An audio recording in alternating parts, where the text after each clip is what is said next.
नमस्कार। आप सुन रहे हैं बुक ऑडियो किताबों की बोलती दुनिया। मैं मृद्विका आज आपके लिए ले आई हूँ प्रेमचंद की कहानी गबन।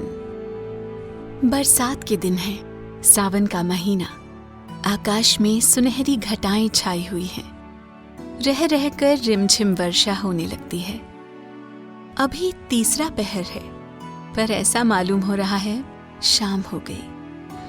आमों के बाग में झूला पड़ा हुआ है। लड़कियां भी झूल रही हैं और उनकी माताएं भी। 2-4 झूल रही हैं, 2-4 झुला रही हैं। कोई कजली गाने लगती है, कोई बारहमासा। इस ऋतु में महिलाओं की बाल स्मृतियां भी जाग उठती हैं। ये फुहारें मानो चिंताओं को हृदय से धो डालती हैं, मानो मुरझाए हुए मन को भी हरा कर देती हैं।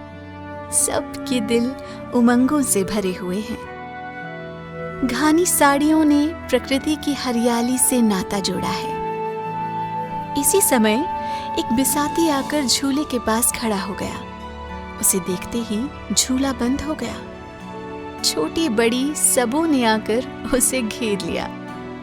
बिसाती ने अपना संदूक खोला और चमकती दमकती चीजें निकालकर दिखाने लगा। कच्चे मोतियों के गहने थे, कच्ची लेस और गोटे, रंगीन मोजे, खूबसूरत गुड़ियां और गुड़ियों के गहने, बच्चों के लट्टू और झुनझुने।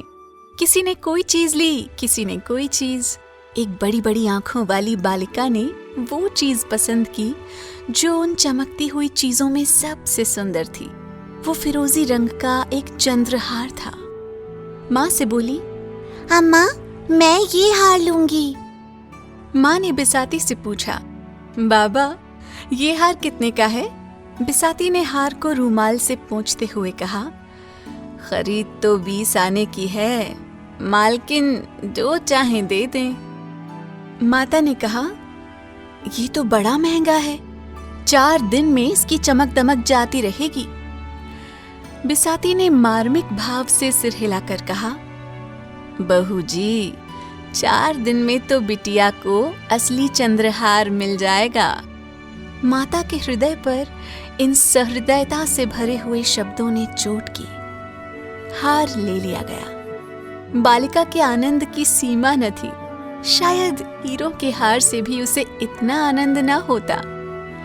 उसे पहनकर वो सारे गांव में नाचती फिरी।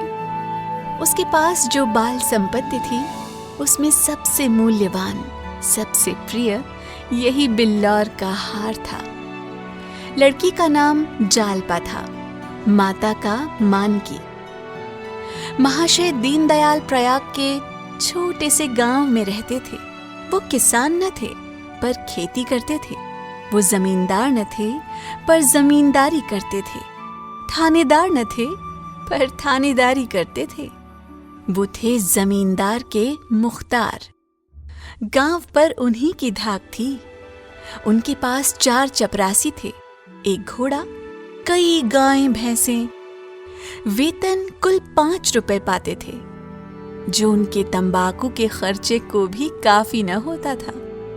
उनकी आय के और कौन से मार्ग थे, ये कौन जानता है। जालपा उन्हीं की लड़की थी। पहले उसके 3 भाई और थे, पर इस समय वो अकेली थी। उससे कोई पूछता, तेरे भाई क्या हुए? तो वो बड़ी सरलता से कहती, बड़ी दूर खेलने गए हैं। कहते हैं मुख्तार साहब ने एक गरीब आदमी को इतना पिटवाया था कि वो मर गया था। उसके 3 वर्ष के अंदर तीनों लड़के जाते रहे। तब से बेचारे बहुत संभल कर चलते थे। फूंक फूंक कर पांव रखते, दूध के जले थे, छाछ भी फूंक फूंक कर पीते थे। माता और पिता के जीवन में और क्या अवलंब। दीनदयाल जब कभी प्रयाग जाते तो जालपा के लिए कोई न कोई आभूषण जरूर लाते। उनकी व्यावहारिक बुद्धि में ये विचार ही न आता था कि जालपा किसी और चीज से अधिक प्रसन्न हो सकती है। गुड़ियां और खिलौने वो व्यर्थ समझते थे, इसलिए जालपा आभूषणों से ही खेलती थी। यही उसके खिलौने थे। वो बिल्लौर का हार जो उसने बिसाती से लिया था अब उसका सबसे प्यारा खिलौना था। असली हार की अभिलाषा कभी उसके मन में उदय ही नहीं हुई थी। गांव में कोई उत्सव होता या कोई त्योहार पड़ता तो वो उसी हार को पहनती। कोई दूसरा गहना उसकी आंखों में जचता ही न था। एक दिन दीनदयाल लौटे तो मानकी के लिए एक चंद्रहार लाए। मानकी को ये साकिब बहुत दिनों से थी। ये हार पाकर वो मुग्ध हो गई। जालपा को अब अपना हार अच्छा न लगता। पिता से बोली, बाबूजी, मुझे भी ऐसा ही हार ला दीजिए। दीनदयाल ने मुस्कुरा कर कहा, ला दूंगा बेटी। कब ला दीजिएगा? बहुत जल्दी। बाप के शब्दों से जालपा का मन न भरा। उसने माता से जाकर कहा, अम्मा जी, मुझे भी अपना सा हार बनवा दो। माँ बोली, वो तो बहुत रुपयों में बनेगा बेटी। जालपा बोली, तुमने अपने लिए बनवाया है, मेरे लिए क्यों नहीं बनवाती? माँ ने मुस्कुरा कर कहा, तेरे लिए तेरी ससुराल से आएगा। ये हार 600 में बना था। इतने रुपए जमा कर लेना दीनदयाल के लिए आसान न था। ऐसे कौन बड़े ओहदेदार थे, बरसों में कहीं ये हार बनने की नौबत आई। जीवन में फिर कभी इतने रुपए आएंगे, इसमें उन्हें संदेह था। जालपा लजाकर भाग गई, पर ये शब्द उसके हृदय में अंकित हो गए। ससुराल उसके लिए अब उतनी भयंकर न थी। ससुराल से चंद्रहार आएगा, वहां के लोग उसे माता पिता से अधिक प्यार करेंगे। तभी तो जो चीज ये लोग नहीं बनवा सकते वो वहां से आएगी।